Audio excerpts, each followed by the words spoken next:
कालू कौवा घायल था। वह उड़ता हुआ चिड़िया के घर आता है।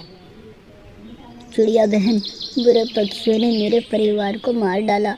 मैं बहुत मुश्किल में बचकर आया हूँ। मुझे अपने घर कुछ दिन रहने दो। चिड़िया कौवे का इलाज करती है। चिड़िया कालू कौवे को खाना खिलाती है और उसे अपने घर रहने देती है। कुछ दिन बाद, कालू भैया, अब आप ठीक हो गए हो। अब आप काम पर जाने लगो। ठीक है चिड़िया बहन, मैं काम पर जा रहा हूँ। कालू काम पर जाता है।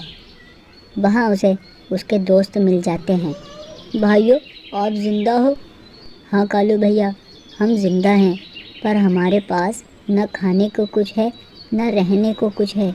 भाइयों, आप चिंता मत करो, मैं एक चिड़िया के घर रहता हूँ। तुम सभी मेरे साथ चलो। कालू अपने दोस्तों को चिड़िया के घर लाता है। चिड़िया बहन, ये मेरे दोस्त हैं, ये यहीं रहेंगे। चिड़िया बहुत दयालु थी। वह उन्हें घर रख लेती है। कुछ दिन बाद, चिड़िया, तुम अपने रहने के लिए एक घर बना लो। इस घर में हम सब नहीं रह पा रहे हैं। पर कालू भैया, ये घर मेरा है। क्या क्या कहा तुमने? अगर तुम यहाँ से नहीं गई तो अच्छा नहीं होगा। कालू भैया, मैंने आपकी मदद की है और आप मुझे ही घर से निकाल रहे हो। वे कौवे चिड़िया को डरा धमका कर भगा देते हैं। चिड़िया उड़ती हुई पक्षियों के पास जाती है और सारी बात उन्हें बताती है। चिड़िया, ये तुम्हारी ही गलती है। ना तुम उन्हें घर आने देती और ना ही ऐसा होता। तोते भैया, अगर आप उस जगह होते तो मैं आपकी भी मदद करती। चिड़िया, अब कुछ नहीं हो सकता। हम तुम्हारी मदद नहीं कर सकते। जाओ यहाँ से। भाइयों, ये सब अल्लाह देख रहा है। सभी का हिसाब ज़रूर होगा। चिड़िया रोती हुई अपने केले के खेत पर आती है और अपना घर बनाती है। फिर वह वहीं रहने लग जाती है। इसी तरह बहुत दिन बीत जाते हैं।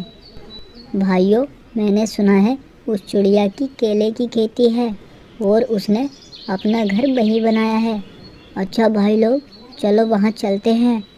फिर कौवे चिड़िया के खेत पर जाकर फल खराब करने लग जाते हैं। चिड़िया वहाँ आती है। ये आप सब क्या कर रहे हो? बचाओ, कोई बचाओ। चिड़िया की मदद कोई नहीं कर रहा था। चिड़िया हिम्मत बांधती है और कौवे से लड़ती है और कौवे को मारती है। सभी कौवे मिलकर अकेली चिड़िया को मारने लगते हैं। बचाओ, बचाओ, कोई तो बचाओ। पर सभी जंगल के पक्षी तमाशा देख रहे थे। उनके मुंह से उफ तक नहीं निकल रही थी। वे कौवे चिड़िया को मार देते हैं। अफसोस, चिड़िया अपनी बहादुरी से लड़ते हुए शहीद हो जाती है। पर उससे बड़ा अफसोस वहाँ खड़े बुज़दिल पक्षी सिर्फ तमाशा ही देखते रहे। और ये कहानी चिड़िया और पक्षी के बारे में बिल्कुल भी नहीं थी।